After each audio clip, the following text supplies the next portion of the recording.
கிருஷ்ணதேவராயர் ஒருமுறை எதிரியை தாக்க படையோடு புறப்பட்டு போனார். ஒரு ஆற்றங்கரையை கடக்க வேண்டிய நேரத்தில் அரசவை ஜோசியர், மன்னா, இன்றைக்கு நாள் நன்றாக இல்லை. அடுத்த திங்கள்கிழமை போருக்கு போனால் வெற்றி நிச்சயம் என்று சொன்னார். கிருஷ்ணதேவராயர் குழம்பினார். அவ்வளவு நாட்கள் கொடுத்தால் எதிரி உஷாராகிவிடுவான். அவன் எதிர்பாராத நேரத்தில் உடனே தாக்கினால்தான் வெற்றி. ஆனால் ஜோசியர் சொன்ன பின் சந்தேகம் வந்துவிட்டது. தெனாலிராமனிடம் ஆலோசனை கேட்டார்.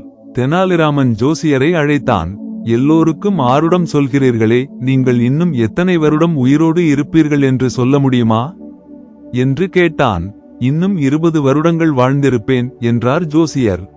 தெனாலிராமன் சடக்கென்று வாளை உருவி அவர் கழுத்தில் பதித்து, இந்த வினாடியே உங்கள் ஆரூடத்தை என்னால் பொய்யாக்க முடியுமா, முடியாதா என்று கேட்டான். ஜோசியரின் விழிகள் அச்சத்தில் பிதுங்கின. முடியும், முடியும் என்று அலறினார். அவ்வளவுதான் மன்னா, ஜோசியம். உங்களுக்கு எதிரான எந்த ஜோசியத்தையும் உங்களால் பொய்யாக்க முடியும் என்று புன்னகைத்தான் தெனாலிராமன். கிருஷ்ணதேவராயர் ஆற்றை கடந்தார். எதிரியை வெற்றி கொண்டார். நீங்கள் தீர்மானமாக இருந்தால் கோள்களால் உங்களை எதுவும் செய்ய முடியாது.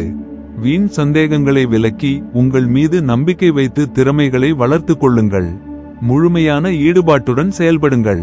தானாக கனிந்து வரும் வெற்றிக்கனி.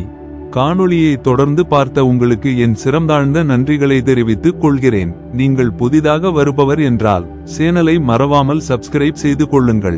இந்த காணொளி பிடித்திருந்தால் லைக் செய்யுங்கள் மற்றும் உங்கள் நண்பர்களுக்கு பகிர்ந்து கொள்ளுங்கள்.